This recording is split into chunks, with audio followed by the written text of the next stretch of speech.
मात्र प्रभु के चरणारविंद में आप अपने मन को लगा दो, फिर आप देखें आपका मन सदैव प्रसन्न रहेगा। क्योंकि प्रभु अविनाशी है, वस्तु व्यक्ति स्थान परिवर्तनशील है। वो एक रस प्रसन्न रह नहीं सकता जिसका वस्तु व्यक्ति स्थान से संबंध है, नहीं रह सकता, क्योंकि वो एक रस नहीं है। तो मन कैसे एक रस होगा? वो विनाशी है, परिवर्तनशील है, मूल में दुख है, केवल ऊपर से सुखद दिखाई दे रहा है।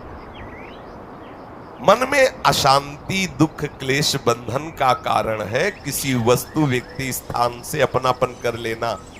सूक्ष्मता से देख लीजिए, अभी हम यही फंसे हैं, चाहे हम ज्ञानी भगत हो चाहे प्रेमी भगत हो, अभी केवल मन के भगत हैं, मन को अभी भक्ति के मार्ग में नहीं खड़ा कर पाए।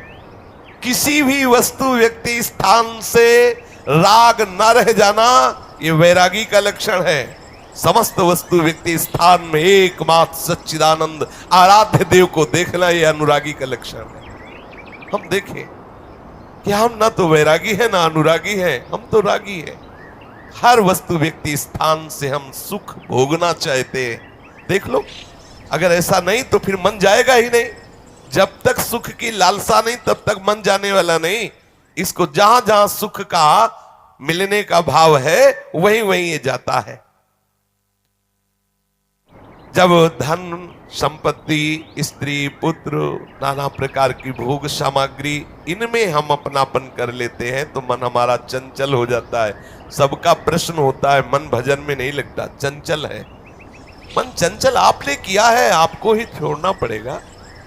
आपने वस्तु व्यक्ति स्थान से संबंध कर लिया है, वो चंचल, परिवर्तनशील, नाशवान, वही लक्षण मन को आ रहे। वो आप अविनाशी प्रीतम से अपना संबंध कर लो, देखो कितना आनंद मन में रहता है, कितनी प्रसन्नता रहती मन में। भगवत चरणारविंद का आश्रय लेने वाला हर समय प्रसन्न रहता है, ये पहचान है। भारी से भारी विपत्ति में भी उसका हृदय आनंदित रहता है, क्योंकि ये विपत्ति संपत्ति बाहरी बात है। वो जिस आनंद में मगन है वहां न विपत्ति का न संपत्ति का, दोनों का प्रवेश नहीं, न हर्ष न शोक का। इसलिए मना प्रसादा, साधक ध्यान दे संतुष्टा येन केनवा। हर परिस्थिति में मन को प्रसन्न करना सीखे, प्रसन्न रखना सीखे।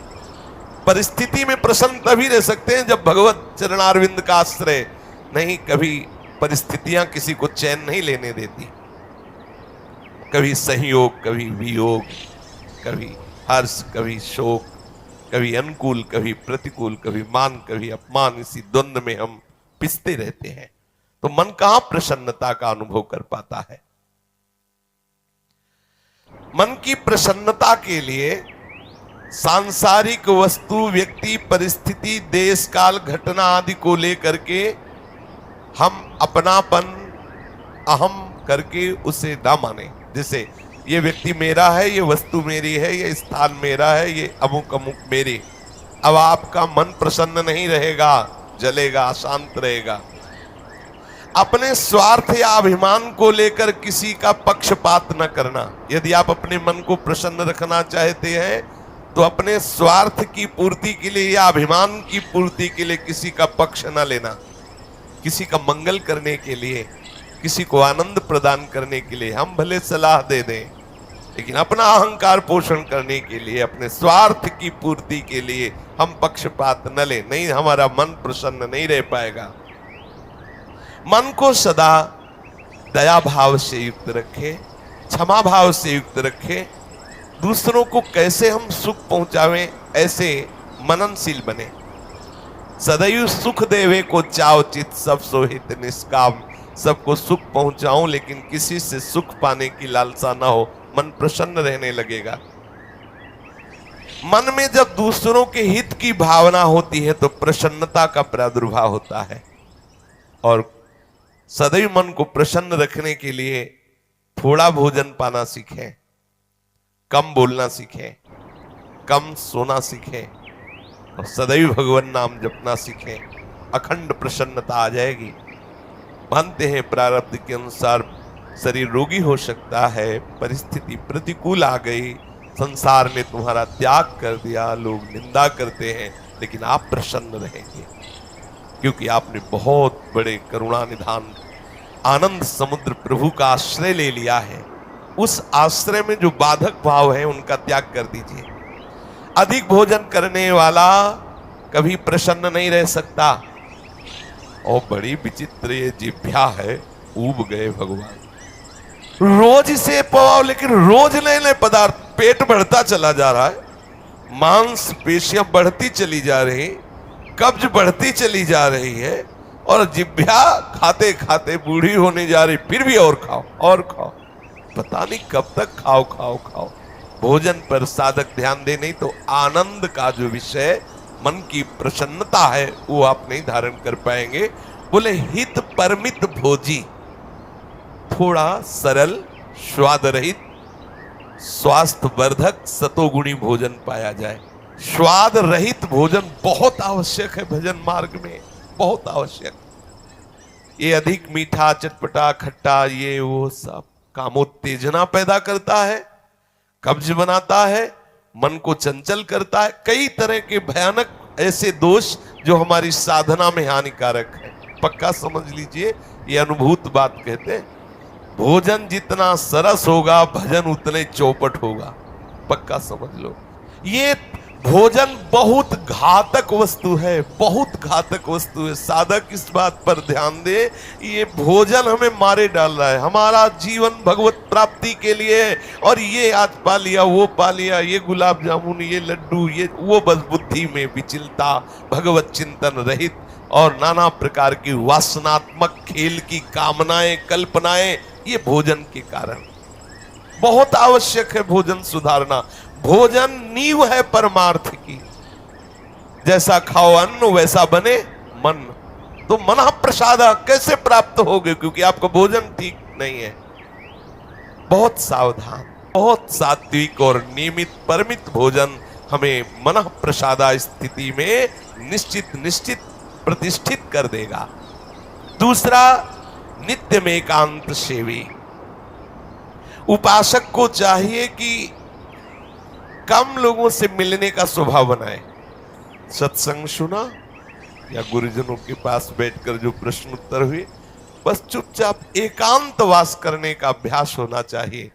हर समय हम किसी से बात करते रहे, हर समय हम किसी से मिले रहे, हर समय कोई हमारे समीप रहे, तो हमारी अंतर्मुखता नहीं हो। भले वो हमसे बात न करे, लेकिन हमारी अंतर्मुख वृत्ति में वो बाधक हो जाएगा। इसलिए साधक को चाहिए कि वो एकांत सेवी बनने का स्वभाव बनाए, ज्यादा किसी से बात नहीं कर। वैसे बात करने का नियम तभी रखना चाहिए जब कोई आपसे प्रश्न करे और प्रश्न का उत्तर आवश्यक है देना, उत्तर देने से उसका मंगल होगा तो ही बात करें, नहीं ना करें। बहुत कम जीवन है हमारा, बहुत कम समय है। हम अगर व्यवहार प्रपंच की सत्ता को सत्य मान कर केवल यही हमारा कर्तव्य है, यही ऐसा व्यवहार का निर्वाह करना, तो हम भगवत साक्षात्कार कब करेंगे? कब हमारे हृदय में वो अखंड प्रसन्नता, कब हमारे हृदय में वो अखंड विकलता भगवत साक्षात्कार की होगी? और बोले वाणी से हितकर मृदु वचन बोले, एकांत सेवन करे, और नींद भी एक नियमानुसार करे। स्वल्प निद्रा विहारा, स्वल्प सोने का समय बनाए। 24 घंटे में 5 घंटे बहुत है शयन करना, बहुत है, मतलब बहुत हो गया 5 घंटे। 6 घंटे तो उनको जो बहुत शारीरिक श्रम करते हैं, 7 घंटे मतलब खत्म। अब इसके आगे साधक शब्द नहीं लगेगा। 6 घंटे तक तो मतलब बहुत हो गया कि बहुत श्रम करता है, इसलिए ठीक है। 7 घंटे मतलब प्रमाद स्थिति आ गई। 7 के बाद तो प्रणाम है, फिर तो कोई बात ही नहीं है। अब आप देख लो किस श्रेणी में आप हैं। उत्तम साधक 4 घंटे में हो जाता है, ठीक है। 5 घंटे, 5 घंटे पर्याप्त है। और जिनको बहुत शारीरिक श्रम होता है वो 6 घंटे, और कुछ तो ऐसे होते हैं कि हर घंटे में झपकी, हर घंटे में आनंद।